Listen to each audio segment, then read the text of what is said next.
Hi guys, this is the GR7F88 speaking with a very special review today of Hornby's brand new Sentinel Diesel Shunter. And what can I say? It just looks a stunning model. Now I've purchased the ESSO liveried one. There's 3 liveries. There's the National Coalboard blue one. Then there's the tarmac one, which is a green one, which is weathered. And then there's this one, which is an ESSO livery. Now this one, the reason why I chose this one is because it is actually preserved, the real locomotive, this one here, is actually preserved very near me on the East Somerset Railway, and I've always loved seeing that loco in the sidings there. I've seen it shunting as well, and I've always loved the look and livery of that loco, and I was over the moon when Hornby announced this. So I've got to really give thumbs up to Hornby for actually, making this model in the first place. Another thing I've got to really thank Hornby for doing a few things on this model. There's one, it was announced in the 2013 range, and it was said to come out in Easter, but sadly it didn't come out in Easter because it was due second quarter, which I think is around Easter anyway.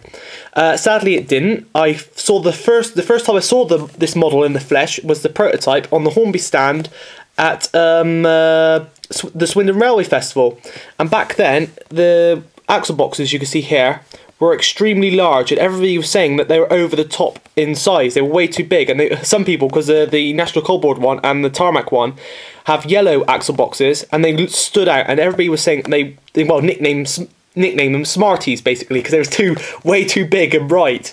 But basically it got in September. The model was still the same, and they said it would be out before Christmas, and everybody was a bit worried that it was going to come out with these Smarties on the wheels. But amazingly, Hornby last minute redesigned it, and they've done an excellent job, and now they're the correct size.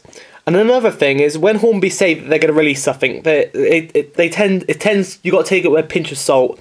And the Sentinel was delayed quite a few times. But then Hornby have been saying over the past 2 months, it'll be out before Christmas, and what can I say? This model came into Signals Models, where I ordered it to at Midsummer Norton, like I always do, on the 24th of December. Yes, 1 day to go. Amazingly, Hornby actually asked the delivery drivers to stay on and deliver the Duke of Gloucesters and some of the Sentinels, and this is one of them. So let's get on with the review of this stunning little model. Now, as you can see, it was £53, which is quite very good value for the model. I must admit, it's brilliant. And as you can see on the end, it is an ESSO 4WDM Diesel Sentinel Shunter. And basically, well, as you can see, it's just a stunning model. Let's open her up. Now, the Hornby packaging is somewhat like the old Hornby packaging, but in a way, it's not, if you know what I mean. As you know, the modern packaging is sort of like Batman's. It's like a sort of sleeve sort of thing. This is the old sort of open end thing.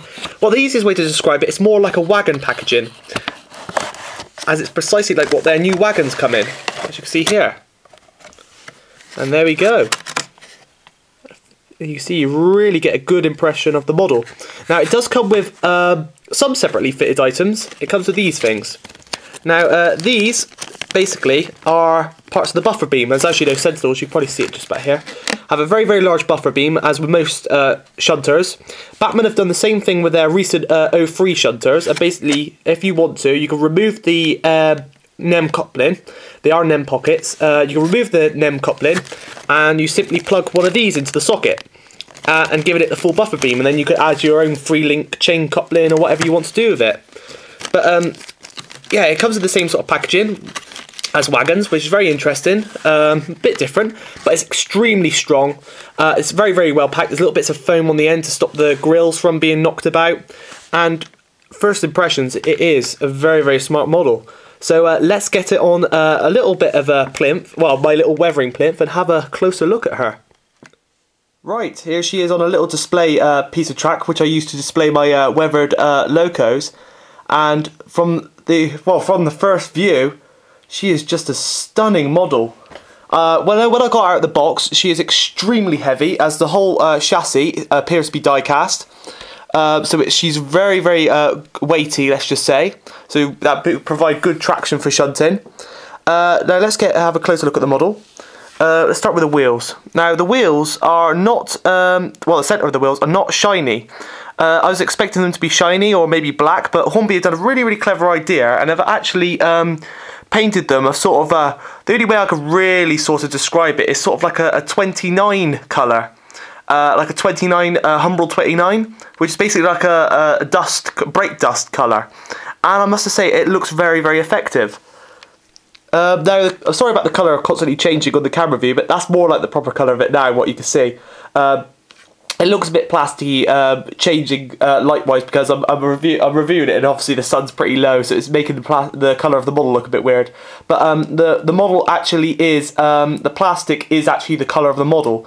And before many people will go, oh, that's bad sort of thing, it's actually not bad in the flesh. It's, it doesn't pick up on cameras very well, but when you see it in the flesh, it looks stunning, and it really captures the actual livery of this real thing, which, as you know, is at the East Somerset Railway, and I've seen many times. Now let's have a closer look at the detail on the side. They've really captured the badge Sentinel really well. As you can see, the markings as well, ESSO Plymouth. There they are. The name as well, and the ESSO badge. If you just look at, oops. Same with the camera focus as always. The ESSO badge has been really picked out well. Now, onto my favourite feature of the model is actually the front of the model. Look at that. The detail on that is amazing. The wasp stripes are so crisp, and the grille. Now, the grille is like in a number of stages. They've got the back bit of the grille, which is like a metal mesh, and then they've got the front part of the grille. Now, what I really love about this model and the real thing, and I didn't notice it at first, but Hornby have actually captured it extremely well, is on the front of a Sentinels there's a sword, and as you can see, there it is, and they've captured that extremely well. As you can see, I'm not sure, I ain't going to make out the name of the badge, but you can see there's the two little headlights up there, but the name on there is also very crisp and clear in the flesh. Oh, I can't see because I've got cameras in the way, but there we go. And on the side there, we've got the focus again, the powerhouse of the engine. Let's just say, the engine itself, powered by Rolls-Royce. Inside the cab, obviously there's got to be room for the motor, so the detail has been raised in there, but there is quite a bit of cab detail in there. You can see you've got all the levers and all that in there, but it's very well for such a small little model. I mean, this is actually very tiny. Sorry about that, someone just got in the way of the light a minute.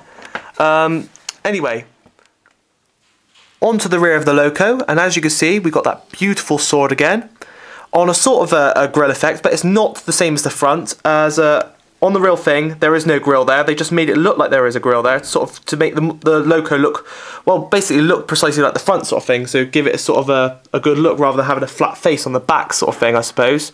The buffers are sadly not sprung, but they are very well detailed. As you can see, the bolts have been very well captured, sort of thing.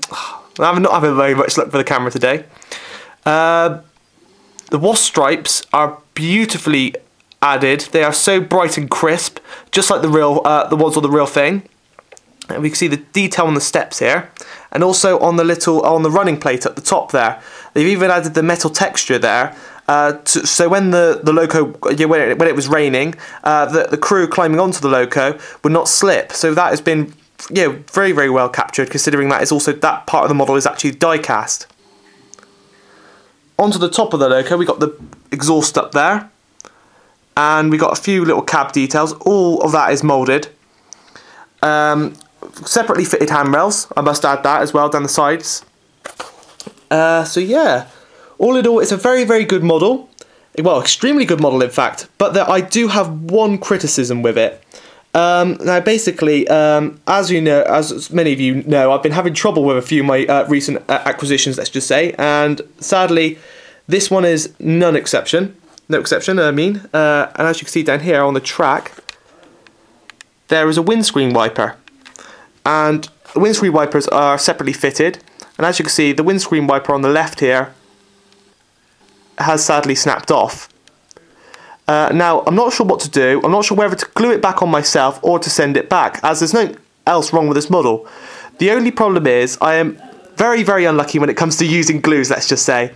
And I know I've messed up at least 2 models before where I've tried gluing little details back on. That's why I didn't try to glue the little the AWS box back on my 9F, as purely because if I did, I probably guarantee you I would have used the wrong glue and it would have frosted it. And this is in a very, very precarious little place. As you can see, it is right on the edge of the plastic, so it's hard to get sort of your finger in to hold it in place, or even that, a pair of tweezers. And 2, it's right next to the glass, and glass, the plastic glass has a habit for frosting, especially if you use the wrong type of glue. And I have done that to one of my models before, and I was absolutely devastated. Luckily, I managed to get a replacement windscreen, but I don't want to do it in this case, sort of thing. And also, the model being bare plastic, I don't think it'll go well together.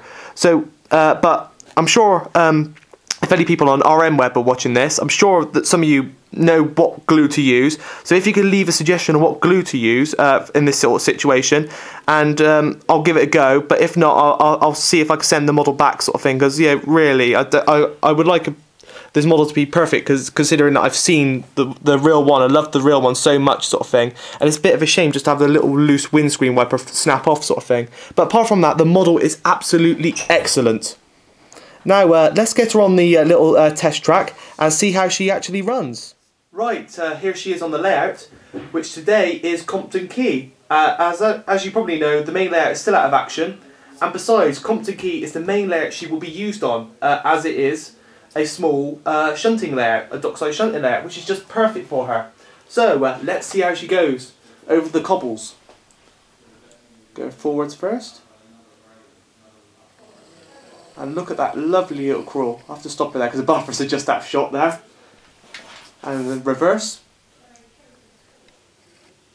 The track is slightly dirty, so bear with me. Oh, didn't even need to nudge her. There we go. Now there is one pair of points on here. I'll just stop her there. Which is an Insulfrog point, and she has a very, very short wheelbase, so she may have trouble crossing this. Even Flash and has trouble crossing this. And we even had trouble with the Batman 3S crossing this. So I'm not sure if it's where I'll put the clay down on here, but we'll have to see. So let's give her a bit of a roll. I'll get a tiny bit of speed up to so she can help cross it.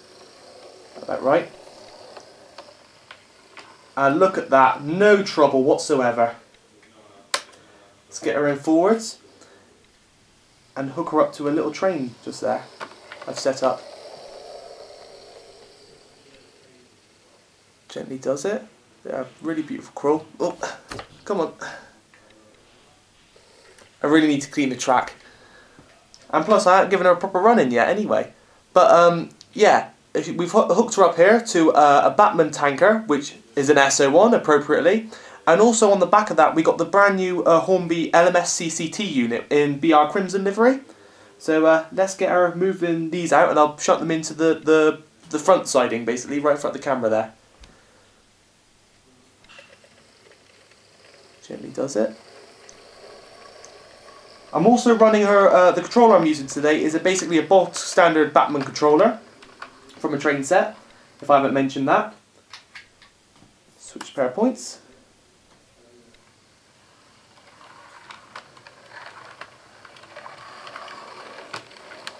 And look at that. There you are. Sorry for the abrupt stop there. I'll just pause it here and I'll uncouple the train. Right, we'll put the tanker back in the other siding. Oops, wrong direction. She still needs a proper run in. When I get the main layout going, I'll make her do a couple of laps in each direction for about 30 minutes or so. To really, really warm her in. And also I've got to give Compton Quays, the track itself, a really, really good rub down, hence the reason why she stops sometimes. But she has no trouble over those points, which is what quite a few people were worrying about, sort of thing. Okay, she's dropped that wagon off there, and then I'll drive her around to the front. Look at that. Really, really quiet and smooth.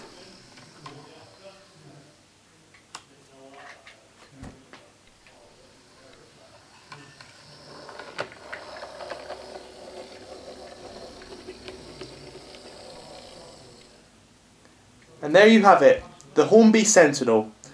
What can I say? One of the models that was on the list of an RTR model that would have never been made, well, would never previously have been thought to have been made. I've always loved the loco in real life, and I'm so glad that Hornby actually picked up the courage to actually make it. As you know, the modern image sort of thing for mainline locomotives is running short, so they have a real open market for industrial shunters, and Hornby have done an excellent job in capturing this model. And I'm so glad that they made it, especially in that livery, as it is so close to home, let's just say. What ratings will I give it? Running, 10 out of 10.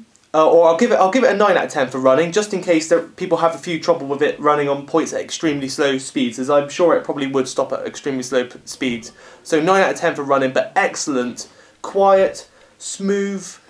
It is basically everything you really need in a shunting loco.